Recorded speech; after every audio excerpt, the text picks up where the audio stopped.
Buenas noches, al saludarlos estamos iniciando la emisión estelar del noticiero de la televisión cubana. Buenas noches, gracias por su compañía. De inmediato los titulares. Conmemoran en todo el país aniversario del inicio de las guerras independentistas. Comienza en varias provincias contienda tabacalera. Apoyarán cubanos a residentes en Europa campaña por los 5 y contra el bloqueo. El 10 de octubre de 1868, Carlos Manuel de Céspedes inició la lucha por la independencia de Cuba, liberó a sus esclavos y los llamó ciudadanos con derechos idénticos a los demás cubanos. Hoy tuvieron lugar actos para recordar la efeméride en diversos puntos de la geografía nacional. A 146 años del inicio de nuestras luchas libertarias, ofrendas florales de Fidel Castro Ruz y del presidente de los consejos de Estado y de ministros se colocaron ante el mausoleo que guarda los restos del héroe nacional José Martí en el cementerio Santa Ifigenia de Santiago de Cuba. A nombre de los consejos de Estado y de ministros y del pueblo de Cuba, también llegaron hasta aquí las flores en homenaje al más universal de los cubanos. De igual forma, el tributo del pueblo se hizo patente ante el monumento escultórico donde descansan los restos mortales de Carlos Manuel de Céspedes, padre de la patria, un hombre de profundos pensamientos que hizo historia desde aquel 10 de octubre de 1868, cuando liberó a sus esclavos y los instó a luchar por la soberanía nacional. Son estas las ruinas del ingenio La de Majagua, el sitio que vio en un acto de radical democracia la proclamación de la libertad en Cuba. Un 10 de octubre que señaló el destino de un país, un lugar sagrado donde se protagonizó un permanente levantamiento contra la injusticia. Cada año, cientos de personas acuden aquí. Es el llamado del grito de independencia de Carlos Manuel de Céspedes.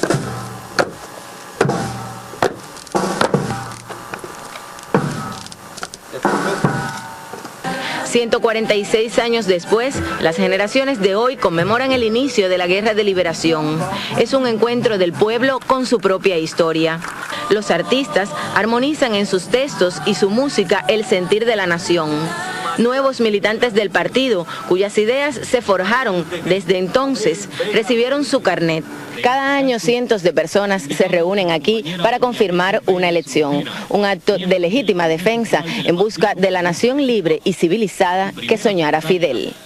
Desde Granma, Lisette Márquez, Sistema Informativo de la Televisión Cubana. Este 10 de octubre comenzó de manera oficial la siembra de tabaco en todo el país. En esta ocasión se planifica plantar más de 25.000 hectáreas de la solanácea, según el proceso de contratación con los vegueros. La campaña tabacalera 2014-2015 comenzó en la isla.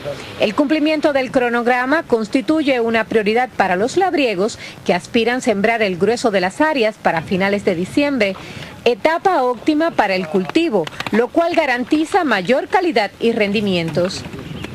Desde octubre hasta enero, los vegueros esperan plantar 25.000 hectáreas de la hoja, unas 4.000 más que la pasada contienda. Lo que decide la campaña de tabaco, dígase el fertilizante, los productos fitosanitarios, el combustible, la tela para el tapado, las cosas elementales del riego, de la maquinaria, todo eso tiene garantía, y lo que pueda faltar debe estar oportunamente en manos de los productores en el momento que se vaya necesitando. En la empresa de acopio y beneficio Lázaro Peña de Artemisa, la mayor productora de tabaco tapado del país, se dio apertura a la campaña. La VPC Simón Bolívar de San Antonio de los Baños fue el sitio escogido por destacarse a nivel nacional en la producción del cultivo. Otros territorios como Holguín, Ciego de Ávila, Matanzas, Santi Espíritus, Pinar del Río y Villa Clara se incorporaron ya a esta contienda tabacalera. Edelix Tamilé, Sistema Informativo de la Televisión Cubana. La aplicación de un novedoso sistema de siembra que amplía la distancia entre surcos favorecerá el desarrollo de estas posturas al evitar el daño mecánico en su cosecha. Esa modificación, unida a la fortaleza de la variedad Criollo 98 obtenida en Pinar del Río, responde a una estrategia de los campesinos de la cooperativa Quinto Congreso en San Juan y Martínez para asegurar tan decisiva etapa. Con más de 16.700 toneladas de tabaco previstas para la actual campaña, de ellas un volumen importante de capa, directivos y organismos de la agricultura en la provincia deben ahora asegurar los suministros básicos que permitan mantener la siembra de forma ininterrumpida. Desde Pinar del Río, Ramón Crespo Hernández, Sistema Informativo de la Televisión Cubana. La lluvia no fue impedimento para los villaclareños. En el hoyo de Manicaragua se inició la siembra de la hoja, la garantía de más de 136 hectáreas de semilleros con simientes de alta calidad genética y el riego escalonado favorecerá la campaña. Algunos productores reconocen las ventajas de la tecnología de la doble hilera y aspiran a alcanzar rendimientos de 1 tonelada por hectárea. La empresa potencia actualmente una tipología más duradera para las casas de tabaco con techos de zinc importados. Ya se han construido unos 400 y reparado 367. Desde Villa Clara, Bárbara Muñoz, Sistema Informativo de la Televisión Cubana. La lucha por la libertad de los antiterroristas presos injustamente en Estados Unidos y la necesidad de poner fin al bloqueo a Cuba centrarán los debates del 9º encuentro de cubanos residentes en Europa que comenzó hoy en la capital austríaca. El 9º encuentro de cubanos residentes en Europa que comienza hoy en la capital austríaca tendrá entre los temas prioritarios la lucha por la libertad de los antiterroristas presos injustamente en Estados Unidos. El evento, que reunirá un centenar de delegados de una veintena de países del continente, coincide con el aniversario 146 del inicio de la Primera Guerra por la Independencia en Cuba. Se analizará el incremento de las acciones por la liberación de los 5, declaró a Prensa Latina Virgilio Ponce, miembro de la Coordinadora de Cubanos Residentes en Francia. Ponce señaló la paradoja de que mientras esos antiterroristas fueron encarcelados, Luis Posada Carriles, autor de la voladura de una nave de cubanas de aviación, está libre. El encuentro de cubanos residentes en Europa sesionará del 10 al 12 de octubre e incluye un amplio programa de actividades, entre ellas debates sobre diversos temas de actualidad.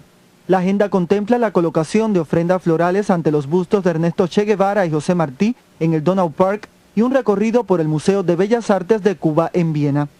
Otro de los temas que estará sobre la mesa es la necesidad de poner fin al bloqueo impuesto por Estados Unidos a la mayor de las Antillas desde hace más de medio siglo. Raico Escalante, Sistema Informativo de la Televisión Cubana.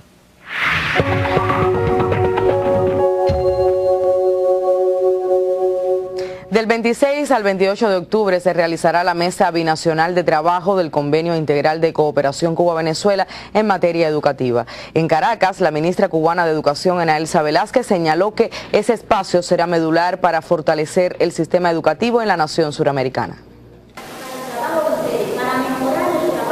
La preparación docente y el fortalecimiento de la relación escuela, familia y comunidad son prioridades para el sistema venezolano en los próximos 10 años, según resultados de la Consulta Nacional por la Calidad Educativa. A este objetivo contribuyen más de 2.000 profesionales cubanos insertados en las misiones Robinson, Rivas y Sucre. En un encuentro con colaboradores que se integrarán a la asesoría en los procesos formativos, la ministra cubana destacó que la capacitación de los maestros y los directivos es fundamental para lograr una enseñanza pertinente. En este encuentro con estos 143 cubanos que acaban de llegar, nosotros le hemos dado una indicación de que hay que profundizar en todas las acciones que se están haciendo, qué acciones tenemos que perfeccionar, qué otras cosas tenemos que incluir, qué tenemos que rediseñar, de manera tal que el 2015 sea un año decisivo en el cumplimiento de los retos, de las metas que tiene el Ministerio de Educación. La titular del sector informó que en los próximos días La Habana será sede de la Mesa Binacional de Trabajo del Convenio Integral entre ambas naciones, donde se diseñarán estrategias concretas para elevar la calidad del sistema educativo venezolano en el año 2015. Desde Venezuela, Marisol Blanco, Eddie de la Périda y Midías Breijo, Sistema Informativo de la Televisión Cubana.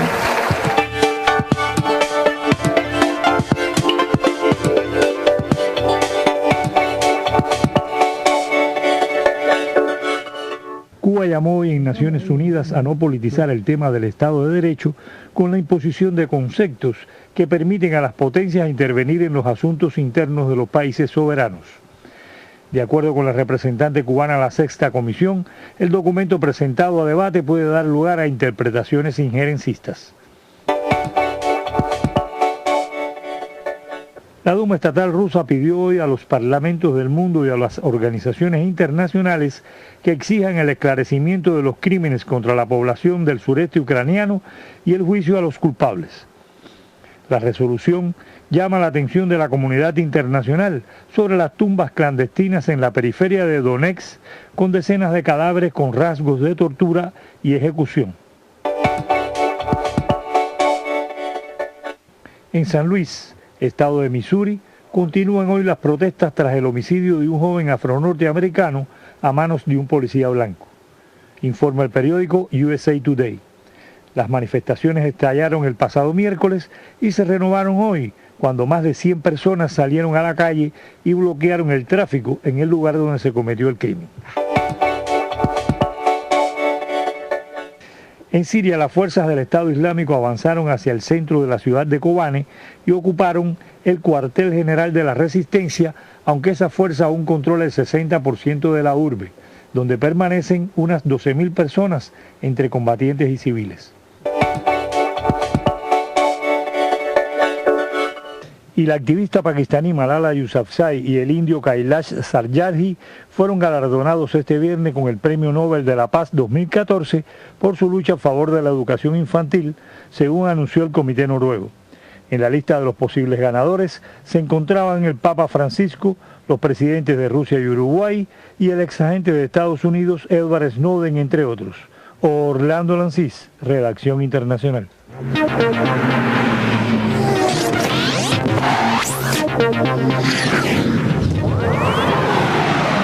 Saludos amigos del deporte. Amplia fue la actividad beisbolera en la tarde de este viernes. Los cazadores artemiseños siguen siendo noticia al redondear su éxito número 9, infringiendo el tercer revés de la campaña al estelar villaclareño Freddy Aciel Álvarez. 2-0 finalizó el encuentro del 26 de julio, lo que posibilitó que la balanza se inclinara a los locales en el duelo particular. Un tempranero cuadrangular en el segundo episodio del joven Lázaro Hernández decidió el duelo. Salió victorioso Miguel Laera en lo que fue su triunfo número 50 en series nacionales.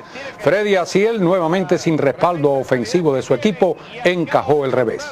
A primera hora, en desafío de 14 entradas y primer tie break de la temporada, Las Tunas venció 6-4 a Pinar del Río, que sigue de capa caída. Josbel Alarcón archivó su segundo triunfo con salvamento de Joelquis Cruz, al tiempo que Vladimir Gutiérrez sufrió su primer descalabro. Los tuneros completaron el doblete al dominar en el segundo a los pinareños 4-0, con éxito para el zurdo Darien Núñez y revés al expediente de Vladimir Baños. Por su parte, los cocodrilos superaron a los Piratas de la Isla 8-1. Yonder Martínez se convirtió en el segundo lanzador en arribar a 4 victorias, respaldado por una ofensiva de 15 imparables. Holguín dominó la subserie a los Gallos al vencerlos 9-3 con éxito para Ernesto Hernández y revés de Joenzo Carras. Yaisel Sierra logró su quinto punto por juego salvado de los 6 que tiene el picheo holguinero. Los líderes avileños tropezaron en su patio ante los Elefantes 9-5. El novato Hermes González saboreó su primer éxito, al tiempo que Yuser Corrales salió por la puerta estrecha. Con esta derrota de los Tigres, Matanzas y Artemisa se acercaron a 2 juegos en la tabla de posiciones. Los alazanes volvieron a dominar a Industriales, esta vez 4-1. Los 5 lanzadores capitalinos utilizados hoy dieron 11 bases por bolas y en toda la subserie permitieron 35 inatrapables. Ciro Silvino Licea salvó su quinto juego para igualar con el holguinero Yaisel Sierra. Y en el Van Troy, los locales se llevaron 2-1 el tope particular ante Mayabeque, luego de imponerse 6-2. Dairon Riera logró su segunda victoria y Josuán Gil sufrió su segundo fracaso. Raudel Verde conectó su primer cuadrangular de la contienda. En otros temas, las selecciones de Cuba y México discuten en estos momentos el título de la Copa Panamericana de Voleibol Rama Varonil Sub-23, que dice adiós esta noche en el Coliseo de la Ciudad Deportiva. Y perdió Leinier Domínguez frente a su homólogo ruso Peter Spidler en el Grand Prix de ajedrez con sede en Bakú. El duelo se extendió a 78 movidas de una Ruy López. De esta manera, el ídolo de Guinness se encuentra en el sótano junto a otros 3 concursantes con 3 rayas. El certamen le cuesta a Leinier la pérdida de 11,3 puntos y descender al puesto 19 del ranking mundial en vivo de la FIDE. Deportes, emisión estelar. Gracias, Marcial. Buenas noches. El Parque Solar Fotovoltaico Santa Teresa, ubicado al sur de la ciudad de Guantánamo, funciona con buenos resultados desde su puesta en explotación hace un año. El cuarto parque solar fotovoltaico a gran escala en Cuba, en el año que lleva en funcionamiento, produjo casi 3.200 megawatts hora. La energía va a circuitos de la ciudad de Guantánamo, que sirven a unos 6.700 clientes estatales y privados de la empresa eléctrica local. Lo generado desde el 4 de octubre del pasado año por el Parque Solar Fotovoltaico Santa Teresa, asimismo representa el ahorro de más de 800 toneladas de combustible convencional y no contaminar al medio ambiente. La principal inversión en energía renovable en Guantánamo alcanza una potencia generadora de 2,5 megawatts pico en el momento de mayor intensidad de la luz solar. Ahora avanzan los trabajos para incrementar la capacidad en otros 2 megawatts. Hasta el momento fueron montados alrededor de 2.500 de los 8.300 paneles solares previstos. El establecimiento local de la empresa de hidroenergía aspira que el 26 de diciembre próximo la ampliación entre en uso. Entonces el Parque Solar Fotovoltaico Santa Teresa será el mayor de su tipo en el país. Desde Guantánamo, Sin Castillo, Sistema Informativo de la Televisión Cubana. Casi siempre cuando hablamos de cáncer pensamos en medicamentos y terapias y pocas veces nos preocupamos por actuar a tiempo a través de la pesquisa, que es considerada la acción más efectiva y económica para el control de la enfermedad. Existen en Cuba 3 tipos de cáncer que pueden ser detectados tempranamente a través de programas de pesquisaje activo integral: el cérvico-uterino, el de próstata y el de colon. Todo gracias a la tecnología médica y a los reactivos producidos en el Centro de Inmunoensayo de la capital cubana. La pregunta es si se aprovecha como se debiera esta oportunidad. La respuesta no tarda en llegar cuando escuchamos las historias de vecinas o amigas que no se realizaron a tiempo la prueba citológica, no accedieron a hacerse una videocolposcopía y hoy enfrentan una situación sin salida. Tampoco es elocuente la cantidad de antígenos prostáticos de superficie que se reportan. En Cuba se ha establecido realizar a los mayores de 45 años, a los que tienen familiares de primer grado con cáncer de próstata y a los que se la quieran hacer. Y yo creo que todos deberían hacerse una vez al año este estudio, aunque es algo que en el mundo todavía tiene sus contradicciones. Nosotros también hemos leído muchos trabajos que abogan porque este es un diagnosticador que puede disminuir la mortalidad por cáncer, que es la segunda causa de muerte en el hombre cubano por el cáncer. Los registros son menos alentadores aún al confirmar que cada año mueren en Cuba más de 14.000 personas por causa del cáncer de colon y que no es alto el número de pacientes que acude a hacerse el test de sangre oculta en heces fecales. En el año 2013 que se introdujo este diagnosticador, se realizaron escasamente 50.000 pruebas. Este año estamos alrededor de las 100.000 pruebas, pero es alrededor de un 3% de la población mayor de 50 años, hombres y mujeres, que debían estudiarse con este diagnosticador.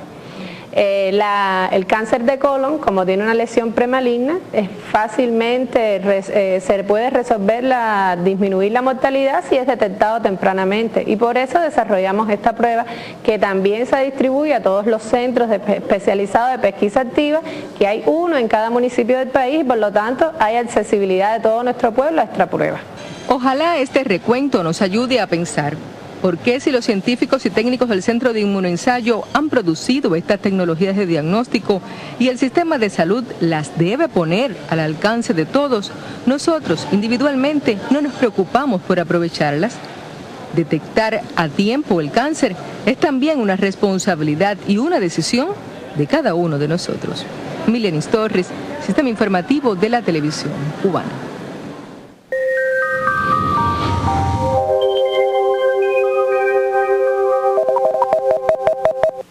Hola, ¿qué tal, mis amigos? Pues tenemos que sobre Cuba influyen débiles altas presiones que están acá en el sudeste de los Estados Unidos, que avanzan hacia el este lentamente, y eso nos está dando vientos del nordeste al este en toda la costa norte, un poco fuertes, trayendo también nublado, sobre todo en las zonas de la costa norte, central y oriental durante la madrugada y la mañana. Por otra parte, tenemos acá una depresión subtropical y que puede llegar a ser una tormenta subtropical. ¿Subtropical por qué? Porque no es un sistema tropical y tampoco es extratropical. Tiene un poco de ambos, para decirlo de manera muy sencilla. Y además hay una zona de nublados acá que avanza por el Atlántico hacia el oeste-noroeste y está a unos 1.100 kilómetros de las Antillas Menores. Bueno, dicho esto, el pronóstico del tiempo para este sábado será de sol y algunas nubes por la mañana, temperatura mínima por la madrugada 22-24 grados Celsius, por la tarde subiendo el termómetro hasta valores de 32-31 grados y con muy poca posibilidad de lluvia, algún chubasco aislado solamente en la tarde.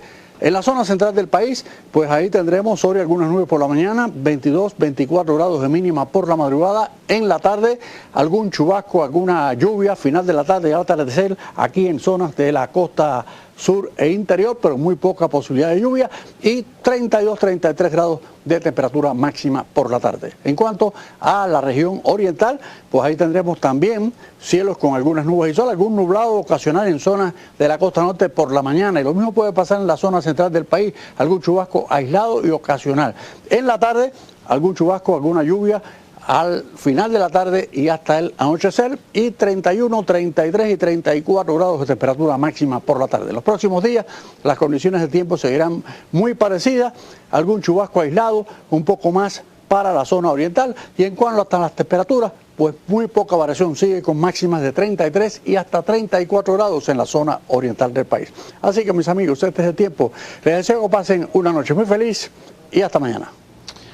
Repasemos otras informaciones del acontecer extranjero. El expresidente brasileño Luis Inácio Lula da Silva denunció este viernes los intentos de la oposición socialdemócrata de desacreditar a los candidatos gubernamentales en la campaña electoral mediante acusaciones sin prueba. El exmandatario expresó que las presuntas imputaciones son difundidas por quienes no consiguen ganar elecciones con propuestas válidas y carecen de capacidad para discutir cuestiones importantes para el país como son educación, economía y empleo.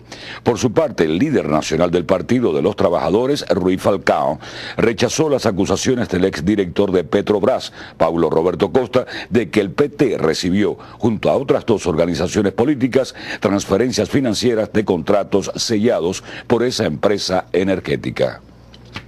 Y este domingo los bolivianos elegirán al presidente y vicepresidente de ese estado plurinacional, además de los miembros del Parlamento, las legislaturas departamentales y diputados a órganos regionales. Las elecciones estarán marcadas por aspectos que la diferencian notablemente de procesos anteriores. Por ejemplo, la obligatoriedad del voto desde los 18 años de edad y su certificación, que es válida para cualquier trámite. El sufragio será simultáneo en el territorio nacional y en 33 países. 52% de los aspirantes al gobierno y el parlamento son mujeres. Por primera vez en la historia del país suramericano, solo 5 partidos se disputan la primera magistratura. Las últimas encuestas ubican como favorito al actual jefe de Estado Evo Morales con 59% en intención de voto y ventaja de 40 puntos porcentuales sobre su rival más cercano. Y una empresa china es la nueva dueña de Waldorf Astoria, el hotel donde se hospeda el presidente Barack Obama en Nueva York. La compra muestra el incremento de las inversiones chinas en Estados Unidos cuando el país asiático está llamado a convertirse en la primera economía del mundo. Sobre ese tema es el comentario del periodista Oliver Zamora Oria. Muy buenas noches.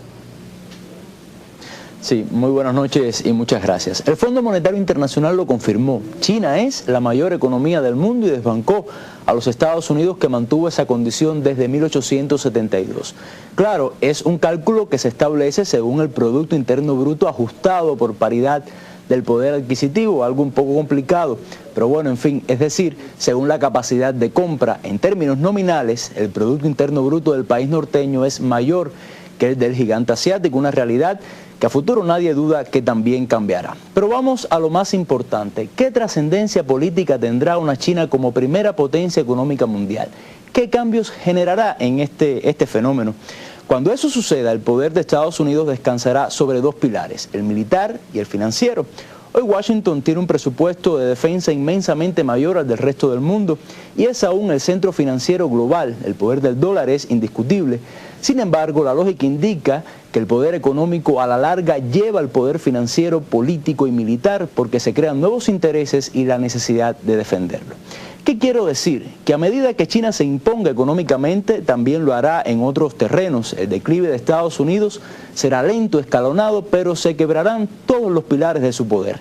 No por gusto, Beijing hoy invierte tanto en armamento y a medida que su economía crezca tendrá más dinero para fortalecer su ejército. Por otra parte, tomemos en cuenta también las sanciones de Washington que merman la confianza en el dólar, sanciones que van contra países productores de petróleo. Una de las fortalezas del dólar es que se utiliza en el mercado de los hidrocarburos, pero Rusia e Irán podrían cambiar esa práctica. Además, el yuan chino es más estable, más seguro. Todo esto abre una ventana para analizar el futuro que viene. ¿Podrá hacer algo la Casa Blanca frente a este desgaste? China ha sido muy inteligente. Fíjense que tiene muchos recursos. Compró la mayor productora de carne de cerdo del mundo, una empresa norteamericana, compró una línea de producción de la General Motors y así una larga lista de inversiones en suelo estadounidenses, incluido la cantidad de bonos en su poder. Es decir, que Estados Unidos parece preso de las posibilidades inversionistas chinas que han sabido colocar sus capitales en la economía norteamericana y hacer de esto un mecanismo de presión sobre Washington. La supremacía china parece una tendencia irreversible. Así me despido hasta una nueva ocasión.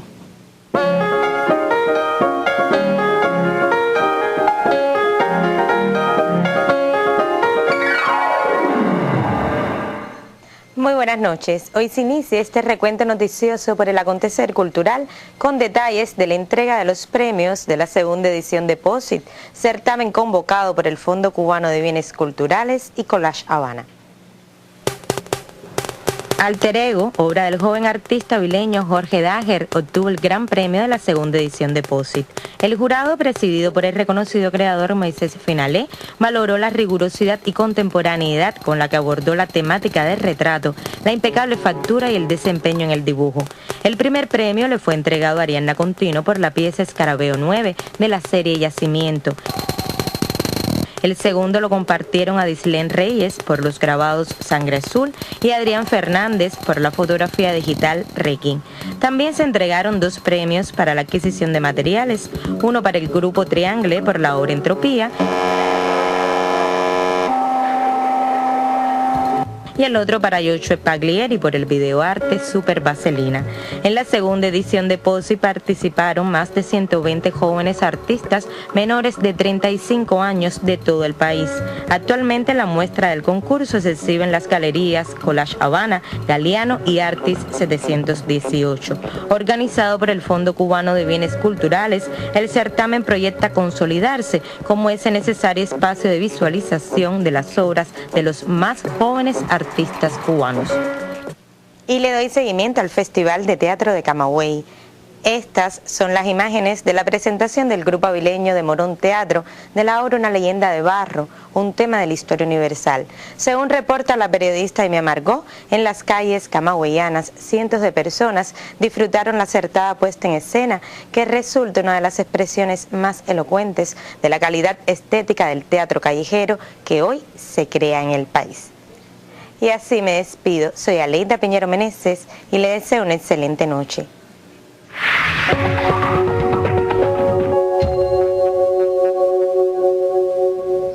Los valores de la identidad cubana están conformados por todo aquello que nos distingue de las demás culturas, desde cómo nos expresamos hasta el modo en que asumimos asuntos cotidianos de la vida, constituyen expresión de la cubanía. Sin embargo, son los símbolos el mejor distintivo de una nación, pues en cada caso contienen valores relacionados con la historia.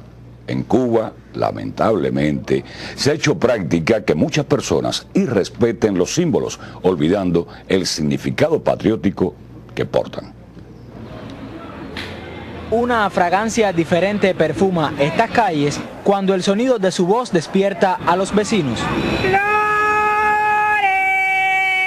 Ella atrae las flores más demandadas y entre sus especies hay una que parece sobresalir en los gustos. Mariposas que están cerraditas, más bien cerraditas están. Mariposa, la flor nacional, ¿no?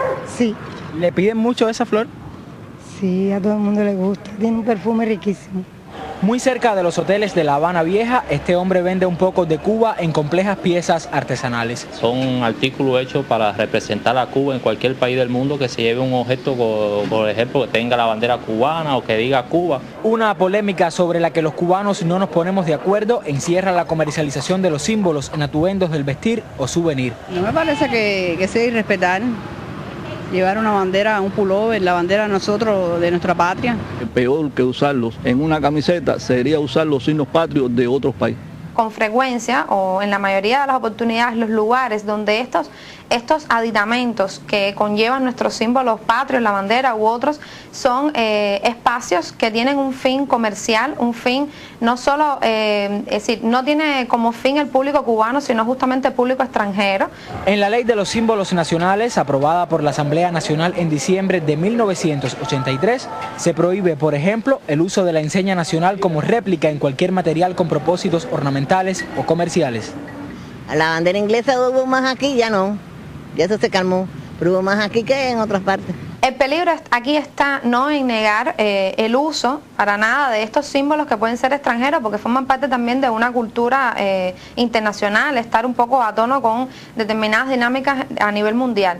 Pero el peligro está en idolatrar estos símbolos por encima de los símbolos que nos representan, que nos tipifican como cubanos. Muchas familias olvidan hoy que educar en el respeto a lo que nos identifica no es solo menester de la escuela. No somos capaces de poner en alto, de respetar y de usar como propio algo que puede ser o que debería ser un orgullo para nosotros. Ser cubano, más allá del orgullo que decirlo representa, es también un compromiso de aprender a venerar nuestros símbolos y tenerlos en el lugar solemne que merecen. Lázaro Manuel Alonso, Sistema Informativo de la Televisión Cubana. Y fueron titulares en la emisión estelar la conmemoración del aniversario 146 del comienzo de las guerras de independencia, el inicio de la siembra de tabaco en varias provincias del país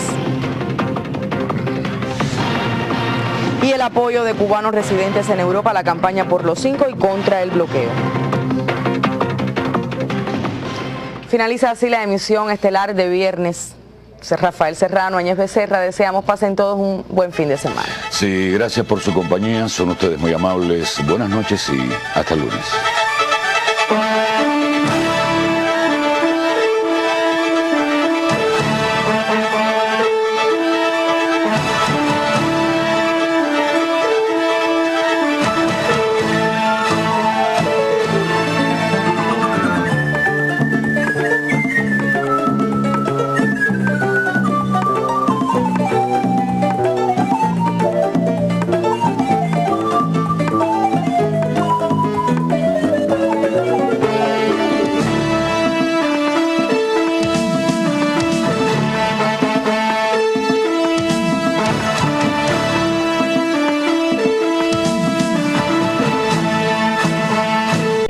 Del cultivo.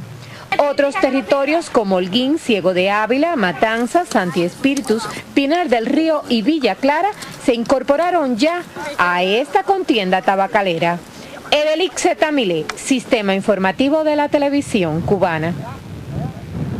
La aplicación de un novedoso sistema de siembra que amplía la distancia entre surcos favorecerá el desarrollo de estas posturas al evitar el daño mecánico en su cosecha. Esa modificación, unida a la fortaleza de la variedad Criollo 98, obtenida en Pinar del Río, responde a una estrategia de los campesinos de la cooperativa Quinto Congreso en San Juan y Martínez para asegurar tan decisiva etapa. Con más de 16.700 toneladas de tabaco previstas para la actual campaña, de ellas un volumen importante de capa, directivos y organismos de la agricultura en la provincia deben ahora asegurar los suministros básicos que permitan mantener la siembra de forma ininterrumpida. Desde Pinar del Río, Ramón Crespo Hernández, Sistema Informativo de la Televisión Cubana. La lluvia no fue impedimento para los villaclareños. En el hoyo de Manicaragua se inició la siembra de la hoja, la garantía de más de 136 hectáreas de semilleros con simientes de alta calidad genética y el riego escalonado favorecerá la campaña. De tabaco en todo el país. En esta ocasión se planifica plantar más de 25.000 hectáreas de la solanácea según el proceso de contratación con los vegueros. La campaña tabacalera 2014-2015 comenzó en la isla. El cumplimiento del cronograma constituye una prioridad para los labriegos que aspiran sembrar el grueso de las áreas para finales de diciembre, etapa óptima para el cultivo, lo cual garantiza mayor calidad y rendimientos. Desde octubre hasta enero, los vegueros esperan plantar 25.000 hectáreas de la hoja, unas 4.000 más que la pasada contienda. Lo que decide la campaña de tabaco, dígase el fertilizante, los productos fitosanitarios, el combustible, la tela para el tapado, las cosas elementales del riego, de la maquinaria, todo eso tiene garantía, y lo que pueda faltar debe estar oportunamente en manos de los productores en el momento que se vaya necesitando. En la empresa de acopio y beneficio Lázaro Peña de Artemisa, la mayor productora de tabaco tapado del país, se dio apertura a la campaña. La VPC Simón Bolívar de San Antonio de los Baños fue el sitio escogido por destacarse a nivel nacional.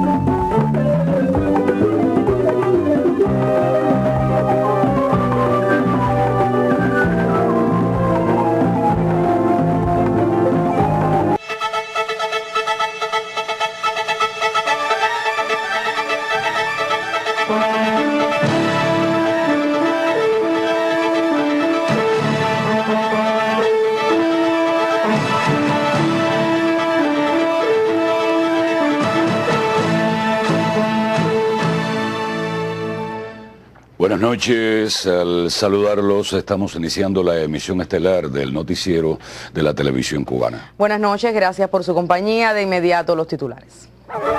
Conmemoran en todo el país aniversario del inicio de las guerras independentistas. Comienza en varias provincias contienda tabacalera. Luchar por la soberanía nacional. Son estas las ruinas del ingenio La de Majagua, el sitio que vio en un acto de radical democracia la proclamación de la libertad en Cuba. Un 10 de octubre que señaló el destino de un país, un lugar sagrado donde se protagonizó un permanente levantamiento contra la injusticia.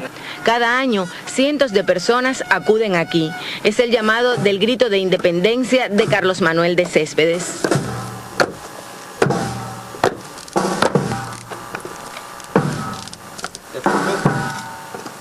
...146 años después, las generaciones de hoy conmemoran el inicio de la Guerra de Liberación. Es un encuentro del pueblo con su propia historia. Los artistas armonizan en sus textos y su música el sentir de la nación. Nuevos militantes del partido, cuyas ideas se forjaron desde entonces, recibieron su carnet. Cada año cientos de personas se reúnen aquí para confirmar una elección, un acto de legítima defensa en busca de la nación libre y civilizada que soñara Fidel. Desde Granma, Lisette Márquez, Sistema Informativo de la Televisión Cubana.